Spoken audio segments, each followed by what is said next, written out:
ആളൂർ സ്വദേശിയെ വെട്ടിക്കൊലപ്പെടുത്താൻ ശ്രമിച്ച കേസിൽ ഒരാൾ കൂടി പിടിയിലായി. ആളൂർ പൊരുന്നുകുന്ന് സ്വദേശി പൊന്മനിശ്ശേരി വീട്ടിൽ 36 വയസ്സുള്ള ജിൻഡോ ജോണിയെയാണ് ആളൂർ പോലീസ് അറസ്റ്റ് ചെയ്തത്. ഈ കേസിലെ പ്രതികളായ പുലിപ്പാറക്കുന്ന് പൂവത്തിക്കര വീട്ടിൽ വലിയ മല്ലു എന്ന മിഥുൻ, ഇയാളുടെ അനുജൻ കുഞ്ഞുമല്ലു എന്ന അരുൺ, ആളൂർ സ്വദേശി കൈനാടത്തുപറമ്പിൽ ജെനിൻ, ആളൂർ ഇല്ലത്തുപറമ്പിൽ വീട്ടിൽ മുഹമ്മദ് ജാസിക് എന്നിവരെ കൃത്യം നടന്ന സ്ഥലത്തേക്ക് വാഹനത്തിലെത്തിച്ച് കൃത്യത്തിനു ശേഷം ഒളിവിൽ പോകാൻ സഹായിച്ചതിനാണ് ജിൻഡോയെ ആളൂർ ഇൻസ്പെക്ടർ KM ബിനീഷിന്റെ നേതൃത്വത്തിൽ പിടികൂടിയത്. കഴിഞ്ഞ വെള്ളിയാഴ്ച രാത്രി 8 മണിയോടെയാണ് സംഭവം.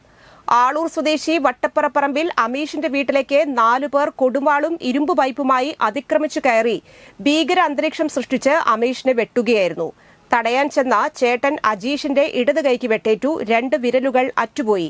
ഗുരുതര പരിക്കേൽക്കുകയും അമീഷിനെ ഇരുമ്പ് വടികൊണ്ടടിച്ച് പരിക്കേൽപ്പിക്കുകയും ചെയ്തു. അമീഷിനോട് ചെറിയ മല്ലു എന്ന് വിളിക്കുന്ന അരുൺ പണം കടം ചോദിച്ചത് കൊടുക്കാത്തതിലുള്ള വൈരാഗ്യമാണ് അമീഷിനെയും സഹോദരനെയും ആക്രമിച്ചത്.